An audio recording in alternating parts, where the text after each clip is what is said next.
ప్రేమధార ప్రేమధార Bible అధ్యయన పాఠశాల శ్రోతలకు స్వాగతం.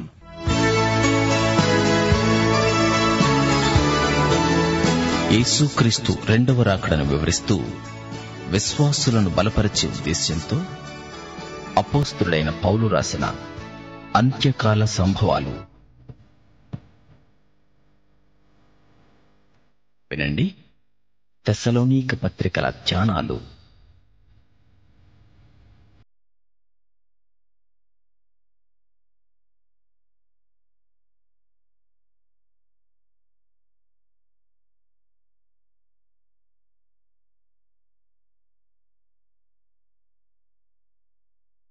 ప్రియ శ్రోతలు, మీ బైబిళ్లు తెరవండి.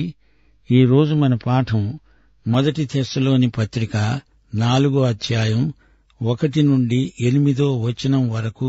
సావధానంగా వినండి. సహోదరులారా, మేము ప్రభువైన యేసు ద్వారా మీకిచ్చిన ఆజ్ఞను మీరెరుగుదురు గదా. కాగా మీరేలాగు నడుచుకొని దేవుణ్ణి సంతోషపరచాలో మా వలన నేర్చుకొన్న ప్రకారంగా మీరు నడుచుకుంటున్నారు. ఈ విషయంలో మీరు అంతకంతకు అభివృద్ధి నొందాలని మిమ్ములను వేడుకొని ప్రభువైన యేసునందు హెచ్చరిస్తున్నాము. మీరు పరిశుద్ధులవటమే, అనగా మీరు జారత్వానికి దూరముగా ఉండడమే దేవుని చిత్తం. మీలో ప్రతివాడు దేవుణ్ణి ఎరుగని అన్యజనుల వలె కామాభిలాషయందు కాక పరిశుద్ధతయందు ఘనతయందు తన ఘటమును ఎలా కాపాడుకోవాలో అది ఎరిగి ఉండడమే దేవుని చిత్తం. ఈ విషయమందు ఎవడూ అతిక్రమించి తన సహోదరునికి మోసం చేయకుండా ఉండాలి. ఎందుకనగా మేము పూర్వము మీతో చెప్పి సాక్ష్యమిచ్చిన ప్రకారము ప్రభువు వీటన్నిటి విషయమై ప్రతిదండన చేసేవాడు. పరిశుద్ధులవడానికే దేవుడు మనల్ని పిలిచాడు గాని అపవిత్రులుగా ఉండడానికి పిలువలేదు. కాబట్టి ఉపేక్షించేవాడు మనుష్యుణ్ణి ఉపేక్షించడు గాని మీకు తన పరిశుద్ధాత్మను అనుగ్రహించిన దేవుణ్ణే ఉపేక్షిస్తున్నాడు. ప్రియ శ్రోతలు, వింటున్నారా? ఈ వాక్య భాగంలో పౌలు క్రీస్తునందు వారిని వేడుకుంటూ హెచ్చరిస్తున్నాడు. మీరు దేవుణ్ణి సంతోషపెట్టాలి. ఈ వాస్తవం మీ ప్రవర్తనలో తేటగా కనపడాలి. మీరు అంతకంతకు అభివృద్ధి చెందాలి. ఆధ్యాత్మిక పురోభివృద్ధి సాధించాలి. మేము మీకు ఈ సందర్భంలో ఎన్నెన్నో హెచ్చరికలు చేశాము. యేసు ప్రభు ద్వారా మేము పొందిందే మీకిచ్చాము. దేవుని చిత్తమేదో పరీక్షించి తెలుసుకోండి. మీరు సమర్పణ గలవారై జీవించాలి. జారత్వం నుండి వైదొలగాలి. మీ శరీరాలు దేవునికి ప్రతిష్ఠించబడిన సజీవ యాగాలు. శరీరాన్ని కామవాంఛా తృప్తికై దుర్వినియోగపరచకూడదు. దేవుని ఎరగని వారు అలా చేస్తారు. సహోదరుని హక్కులను మన్నించాలి, గౌరవించాలి, అతిక్రమించకూడదు. దేవుడు ప్రతిదండన చేస్తాడు. జాగ్రత్త. మనం ప్రతిష్ఠించబడిన వారము. దేవునికి అప్రతిష్ఠ తేకూడదు. ఈ హితవును పాటించని వారు దేవుణ్ణే నిర్లక్ష్యం చేస్తున్నారు. మనకు పరిశుద్ధాత్మనిచ్చిన దేవుణ్ణి ఎట్టి పరిస్థితిలోనూ నిర్లక్ష్యం చేయకూడదు. ప్రియ శ్రోతలు, వినండి. ఈ పాఠంలో మనకు గొప్ప సందేశమున్నది. క్రీస్తు రెండో రాకడ నిరీక్షణ మనలను పవిత్రపరుస్తుంది. ఆయన రాకడ భావన మనకు ఎంతో ఆదరణ. క్రీస్తు రెండో రాకడ వెలుగులో మనం జీవించాలి. మన నడత, ప్రవర్తన క్రీస్తు రాకడ నిరీక్షణ చేత ఎంతగానో ప్రభావితమవుతుంది. ఇది యేసు రాకడ యొక్క విశిష్టత. ఆయన వచ్చినప్పుడు మనమంతా ఆయన వద్దకు ఎత్తబడతాము. మధ్యాకాశానికి ఎక్కిపోతాము, ఎగిరిపోతాము. అయితే అంతవరకు మన పాదాలు ఇంకా ఈ భూమి మీదనే ఉన్నాయి, నడుస్తున్నాయి. మన ప్రవర్తన, నడత ఎలా ఉందో పరీక్షించుకోవలసిన అవసరం ఎంతైనా ఉంది. ప్రభువుకు ప్రీతికరమైన రీతిగా మన ప్రవర్తన ఉండాలి. మనలో దినదినము అభివృద్ధి కానరావాలి. ప్రభువును గురించిన జ్ఞానమందు, కృపయందు మనం ఎడతెగకుండా ఎదుగుతూనే ఉండాలి. అభివృద్ధి కానరావాలి. విశ్వాసి యొక్క దైనందిన ప్రవర్తన దేవుని దృష్టిలో ఎంతో ముఖ్యం. దేవుని లేఖనాలలో ఈ హెచ్చరిక పలు సందర్భాలలో మనకు వినపడుతూనే ఉంటుంది. ఈ పాఠంలో కూడా ఇదే హెచ్చరిక, విజ్ఞప్తి చేయబడింది. విశ్వాసి తనకిష్టమొచ్చినట్లు బ్రతకకూడదు. క్రీస్తును సంతోషపెట్టడానికి ఆయనకు ప్రీతికరమైన విధంగా జీవించాలి, ప్రవర్తించాలి. పౌలు అంటున్నాడు, యేసు ప్రభువు పలికించిందే మేము పలికాము, ఆయన చెప్పిందే మేము చెప్పాము. తెస్సలోని సంఘానికి పౌలు కొన్ని ప్రత్యేక హెచ్చరికలు చేశాడు. పౌలు ఆజ్ఞాపించినట్లే ఈ హెచ్చరికలు ధ్వనిస్తాయి. యేసు ప్రభువు తన శిష్యులకు ఆజ్ఞలిచ్చాడు. అవన్నీ కొత్త ఆజ్ఞలే. పాపి రక్షణలో దశాజ్ఞల పాత్ర ఏమీ లేదని మనం గ్రహించాలి. దశాజ్ఞలు విశ్వాసి జీవితానికి ఆధారం కావు. దశాజ్ఞలు బాల శిక్షకుడి పనిచేశాయి. మనల్ని చేయి పట్టుకుని శిలువ వద్దకు నడిపించాయి. ధర్మశాస్త్రం మనతో అన్నది, చూడబ్బాయి, నీకు రక్షకుడు కావాలి. దశాజ్ఞలు అద్దంలాంటివి. మనం పాపులమని మనకు చూపుతుంది ధర్మశాస్త్రం. ధర్మశాస్త్రము మనల్ని రక్షించడానికి ఉద్దేశించబడింది కాదు. మనం పాపులమని మనకు చూపడానికి ధర్మశాస్త్రం అందలి 10 ఆజ్ఞలు ఇవ్వబడ్డాయి. మనకు రక్షకుడు కావాలని, మన అక్కర మనకు స్ఫురించేటట్లు చేయటానికే దశాజ్ఞలు ఇవ్వబడ్డాయి. అయితే విశ్వాసులకు ఆజ్ఞలున్నాయి. దశాజ్ఞలు ప్రతిపాదించే నైతిక ప్రమాణాలకు మించిన ఈ కొత్త నిబంధన ఆజ్ఞలు గమనించండి. 1 తెస్సలోని పత్రిక 5వ అధ్యాయంలో విశ్వాసులకు 22 ఆజ్ఞలున్నాయి. లెక్క పెట్టుకోండి. ఇప్పుడొక ప్రశ్న మనకు ఎదురవుతోంది. దశాజ్ఞలనే నెరవేర్చలేని వ్యక్తి ఎవరైనా అంతకంటే ఉన్నత ప్రమాణాలు గల కొత్త నిబంధన ఆజ్ఞలను ఎలా చేయగలడు? దశాజ్ఞలను ఏ మానవుడు నెరవేర్చజాలడు అని బైబిలు తేటగా చెబుతోంది. ఇశ్రాయేలు ఒక జాతిగా ఈ విషయంలో పరాజయమొందింది. ఆజ్ఞలను అతిక్రమించింది, ఉల్లంఘించింది. సీమోను పేతురు ఈ విషయాన్ని ఘంటాకంఠంతో చెప్పాడు. అపొస్తలుల కార్యములు 15వ అధ్యాయం 7వ వచనం, 10-11 వచనాలు. సహోదరులారా, ఆరంభమందు అన్యజనులు నా నోట సువార్త వాక్యమును విశ్వసించేలాగున మీలో నన్ను దేవుడు ఏర్పరచుకున్నాడని మీకు తెలుసు. మన పితరులైనా మనమైనా మొయ్యలేని కాడిని శిష్యుల మెడమీద పెట్టి మీరెందుకు దేవుణ్ణి శోధిస్తున్నారు? ప్రభువైన యేసు కృపచేత మనము రక్షణ పొందుతామని నమ్ముతున్నాము గదా. అలాగే వారు రక్షణ పొందుతారు. ఇప్పుడు చెప్పండి, మనం దశాజ్ఞలను గైకొనలేము. క్రైస్తవ ప్రవర్తన నియమావళికి సంబంధించిన ఈ ఆజ్ఞలు మరీ ఉన్నతమైనవి. అలాంటప్పుడు ఈ ఆజ్ఞలను ఎలా గైకొనగలము? మనం స్వశక్తితో ఇది చెయ్యలేము, నిజమే. కాని మనలో జీవిస్తున్న పరిశుద్ధాత్మ ద్వారా ఇది చెయ్యగలము. ఆయన చేయిస్తాడు. ఉపేక్షించేవాడు మనుష్యుణ్ణి కాదు, మీకు తన పరిశుద్ధాత్మను అనుగ్రహించిన దేవుణ్ణే ఉపేక్షిస్తున్నాడు. పరిశుద్ధాత్మ మన చేత ధర్మశాస్త్రాన్ని మించి చేయించగలడు.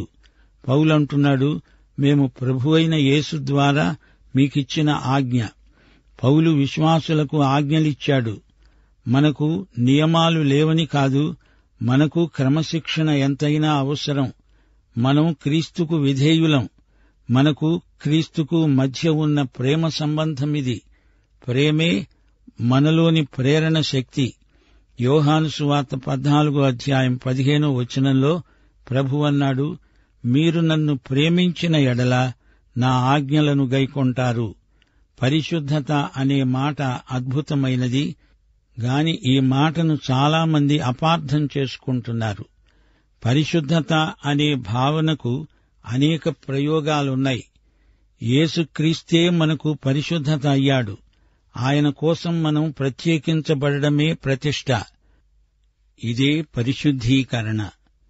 2 పేతురు 1వ అధ్యాయం 21వ వచనం, మనుష్యులు పరిశుద్ధాత్మ వలన ప్రేరేపించబడిన వారై దేవుని మూలముగా పలికారు. ఇది కొందరు భక్తుల జీవిత చరిత్ర మాత్రం అనుకుంటున్నారా? కాదు. పరిశుద్ధాత్మ వారి చేత బైబిలును రాయించడానికి వారిని ప్రత్యేకించుకున్నాడు. ఆ వ్యక్తులు మనుషులే. వారికి మానవ సహజమైన బలహీనతలెన్నో ఉన్నాయి. మోషే ఒక ఈజిప్టు మనిషిని హత్య చేశాడు. దావీదు ఎన్నో భక్తి గీతాలు రాశాడు. అతడు హంతకుడే. అయితే దేవుడు వారిని తన పని కోసమై ప్రత్యేకించాడు, ప్రతిష్ఠించాడు. ఒక విశ్వాసిని పరిశుద్ధీకరించటమంటే అది దేవుని ఆత్మ చేసే పని. ఈ పరిశుద్ధీకరణలో 3 ముఖ్యమైన దశలున్నాయి, గమనించండి. పరిశుద్ధత మన నూతన స్థితి. క్రీస్తే మన పరిశుద్ధత. ఆయన యందే మనం పరిశుద్ధులం. ప్రియుడైన క్రీస్తును మనము అంగీకరించాము.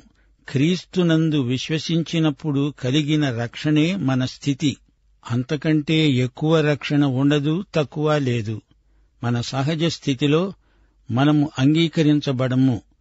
క్రీస్తు మన కోసం చేసిందాన్ని బట్టి దేవుని చేత అంగీకరించబడ్డాము. క్రీస్తునందు మనకు స్థితిభేదమంటూ రాదు. ఇప్పుడు 2వ దశకు రండి. పరిశుద్ధాత్మ మన ప్రవర్తనలో పరిశుద్ధతను నింపుతాడు. పరిశుద్ధాత్మ కర్తృత్వంలో, నేతృత్వంలో మన ప్రవర్తన పరిశుద్ధమవుతుంది. మనం ఈ శరీరంలో ఉండగా ఈ పరిశుద్ధీకరణలో పరిపూర్ణత రాదు. ఈ పాత పాప శరీరం అలాంటిది. సంపూర్ణ పరిశుద్ధత అనేది 3వ దశ. క్రీస్తు యేసు సారూప్యానికి మనము మార్చబడినప్పుడు ఈ దశకు చేరుకుంటాము. అప్పుడు 3 దశలు పరిపూర్ణతా స్థితికి వస్తాయి. పరిశుద్ధీకరణ అంటే దేవుని కోసం ప్రత్యేకించబడడం.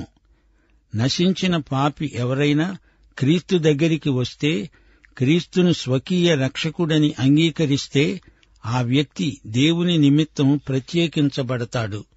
పాత నిబంధనలోని సాక్ష్యపు గుడారం ఇదే సత్యాన్ని మనకు నేర్పుతుంది. పాత నిబంధన విశ్వాసులకు దేవుడు నేర్పిన వస్తుపాఠమిది.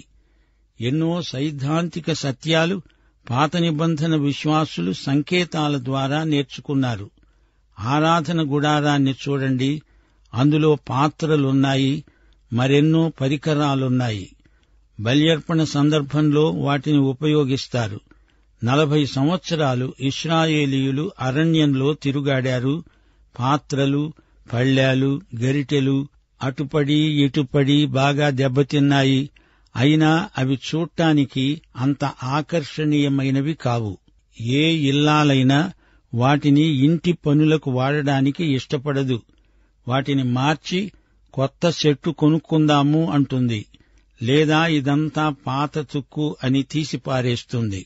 అయితే గుడారములోని పాత్రలను దేవుడు పరిశుద్ధ పాత్రలు అన్నాడు గనుక అవి ప్రతిష్ఠితమైన పాత్రలు. ఇదే సూత్రం వ్యక్తులకు కూడా వర్తిస్తుంది. ఒక వ్యక్తి క్రీస్తు దగ్గరికి రాగానే అతడు రక్షించబడినవాడు అవుతాడు. అతడు విమోచింపబడినవాడు. అతడిప్పుడు క్రీస్తుకు చెందినవాడు. మీరు పరిశుద్ధులవటమే దేవుని చిత్తము అంటున్నాడు పౌలు. పవిత్ర ప్రయోజనం కోసం నీవు ప్రత్యేకించబడ్డావు. దేవుడు తాను వాడుకోవడానికి నిన్ను ప్రత్యేకించాడు. బోధకులు దైవ సేవకులే కాదు, ప్రతి విశ్వాసీ దేవుని వినియోగము కోసం ప్రత్యేకించబడిన వ్యక్తే. మీరు జారత్వమునకు దూరంగా ఉండడమే దేవుని చిత్తం. పౌలు ఈ హెచ్చరికను తెస్సలోని సంఘానికే కాదు, క్రైస్తవులందరికీ చేస్తున్నాడు. శరీర కార్యాలు, శరీర పాపాలు చేసే క్రైస్తవులు నాడు నేడు ఎందరో ఉన్నారు. రోమా ప్రభుత్వ కాలంలో విగ్రహారాధనతో పాటు లైంగిక పాపాలు కూడా ఎన్నో జరిగాయి. అంటే అవి ఎప్పుడూ జరుగుతూనే ఉన్నాయి. ఈ రోజున కూడా సైతాను పూజ ముమ్మురంగా జరిగే పట్టణాలెన్నో ఉన్నాయి. మంత్రతంత్రాలు అభ్యసించేవారెందరో ఉన్నారు. తాయెత్తులు, రక్షరేకులు ధరించేవారు ఉన్నారు. భవిష్యత్తును గురించి జోస్యం చెప్పేవారు, చెప్పించుకునేవారు ఉన్నారు. కొన్ని రకాల తాంత్రిక విధానాలలో లైంగిక పాపాలు చోటు చేసుకున్నాయి. అయితే ఒకానొక క్రైస్తవుడు లైంగిక అవినీతికి పాల్పడినట్లు వార్త వచ్చిందనుకోండి, అలాంటి పాపాన్ని ఖండించకుండా ఆ సేవకులను సేవలో వాడుకుంటున్నారంటే ఇదెంతో శోచనీయం. మనం దేవుని వినియోగం కోసం ప్రతిష్ఠించబడిన వారము, ప్రత్యేకించబడిన ప్రజలము. పౌలంటున్నాడు, మీరు లైంగిక పాపాలకు దూరంగా ఉండాలి. మిమ్ములను దేవుడు వాడుకుంటాడు. అటూ ఇటూ ఊగిసలాడుతూ ఉండడానికి వీలుకాదు. నీవు పాపములో జీవిస్తూ బోధ చేస్తావా, పాటలు పాడతావా? యెహోవా సేవోపకరణములను మోసేవారు పరిశుద్ధులై ఉండాలి. ఏ క్రైస్తవ పరిచర్యలోనైనా పరిశుద్ధ శీలం లేనివారుంటే ఆ సేవ భగ్నమైపోతుంది. ఈ పరిశుద్ధత రావడానికి ఏం చెయ్యాలి? దానికి వ్యాయామము, కసరత్తు ఏమైనా ఉన్నాయా? అలాంటిదేమీ లేదు. క్రీస్తునందుండి పరిశుద్ధతను కొనసాగించుకోవాలి. దేవుడు మనలను శుద్ధి చేశాడు. దేవుడు వాడుకోదగిన పాత్రగా నిన్ను సిద్ధం చేశాడు. తెస్సలోని విశ్వాసులున్నారు, వారి చుట్టూరా అవిశ్వాసులెందరో ఉన్నారు. గ్రీకు మతంలో లైంగికానికి ఎక్కువ ప్రాముఖ్యముంది. కొరింథీలో ఈ సంగతి తేటతెల్లమవుతుంది.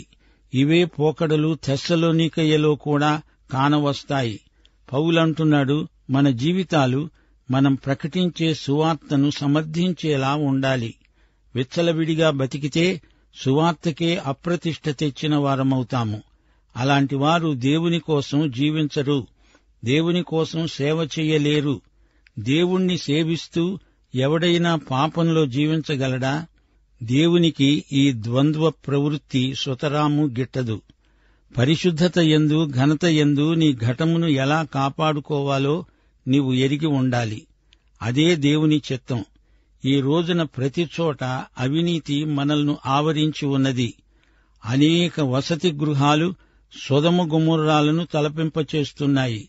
లైంగిక అత్యాచారాలు ప్రేమ అనే మాటకున్న అసలు అర్థాన్ని చెడగొడుతున్నాయి. యువతీ యువకులు తమ శరీరాలను పరిశుద్ధ వివాహం కోసం భద్రంగా కాపాడుకోవాలి. వివాహాలు పవిత్రంగా ఉండేటట్లు, కొనసాగేటట్లు చూడాలి. వధూవరులిద్దరూ దేవుడు వాడుకునేందుకు అర్హమైన పాత్రలై ఉండాలి. భార్యాభర్తలిరువురూ ఒకరికొకరు విశ్వసనీయులై ఉండాలి. అలా ఉంటే నీ శరీరమనే ఘటమును పరిశుద్ధముగా, ఘనముగా కాపాడుకున్న వ్యక్తివవుతావు. దేవుని బిడ్డలు ఇదే నియమాన్ని అమలుపరచాలి. సహోదరుణ్ణి ఎట్టి పరిస్థితిలోనూ మోసం చేయకూడదు. సహోదరుని హక్కులను దురాక్రమణ చేయకూడదు. నిజాయితీగా, యథార్థంగా ప్రవర్తించాలి. జాగ్రత్త. నేరస్తులకు ప్రభువు ప్రతిదండన చేస్తాడు. దేవుణ్ణి ఎరుగని అన్యజనులను అనుకరించవద్దు. ఈ సంగతి ఇంతకు పూర్వమే సాక్ష్యమిచ్చాము, మీకు చెప్పాము. అక్రమాన్ని, కపటాన్ని దేవుడు తప్పక శిక్షిస్తాడు. పరిశుద్ధతే దేవుని యొక్క ప్రత్యేకమైన కోరిక. పరిశుద్ధపరిచే పరిశుద్ధాత్మ మనలో ఉన్నాడు. అపవిత్రతకు కాదు, దేవుడు మనల్ని పరిశుద్ధత కోసమే పిలిచాడు. శ్రోతలు గమనించండి, దేవుని బిడ్డలలో పరిశుద్ధాత్మ నివాసమున్నాడు. ఆయన పరిశుద్ధాత్మ గనుక నీలో పాపముంటే పరిశుద్ధాత్మ నీలో ఉండడు. దేవుని బిడ్డ పరిశుద్ధత కోసమై ఎంతగానో కోరతాడు. పరిశుద్ధాత్మను గురించిన అక్కరను గుర్తించి ఆక్రందన చేస్తాడు. దేవుని కోసం జీవించాలి అంటే పరిశుద్ధాత్మ ద్వారానే అది సాధ్యం. గలతీ పత్రికలో పౌలు స్పష్టం చేశాడు, దేవుని బిడ్డ శరీర పాపకార్యాలలో పాలు పొందకూడదు. జీవితంలో ఆత్మ ఫలాలు సమృద్ధిగా పండాలి. రోమాపత్రిక 8వ అధ్యాయం 3వ వచనంలో పౌలన్నాడు, ధర్మశాస్త్రము దేనిని చేయజాలకపోయిందో దానిని దేవుడు చేశాడు. ధర్మశాస్త్రము చేయకపోయిందా? దానికి శక్తి లేదా? అది ధర్మశాస్త్రము యొక్క లోపము కాదు. దశాజ్ఞలలో ఏ లోపమూ లేదు. సమస్య అంతా మనిషిలోనే ఉన్నది. దశాజ్ఞల ఉన్నత ప్రమాణాన్ని మనిషి అందుకోలేడు, అసాధ్యం. అలాగే కొత్త నిబంధనలోని ఆజ్ఞలను కూడా మనుష్యుడు గైకొనలేడు. విశ్వాసిలో ఉన్న పరిశుద్ధాత్మే చేయించగలడు. దేవుని కోసం జీవించడానికి శక్తినిచ్చేవాడు పరిశుద్ధాత్మే. పరిశుద్ధాత్మ మీ మీదికి వస్తే మీరు శక్తినొందుతారు. భూదిగంతాల వరకు నాకు సాక్షులై ఉంటారు అన్నాడు ప్రభువు. ప్రతి విశ్వాసికి దేవుడు తన పరిశుద్ధాత్మనిస్తాడు. రక్షించబడిన తరువాత పరిశుద్ధాత్మ కోసం అన్వేషించనక్కర్లేదు. యేసుక్రీస్తునందు విశ్వాసముంచిన మరుక్షణమే పరిశుద్ధాత్మ నీలో ఉండడానికి వస్తాడు.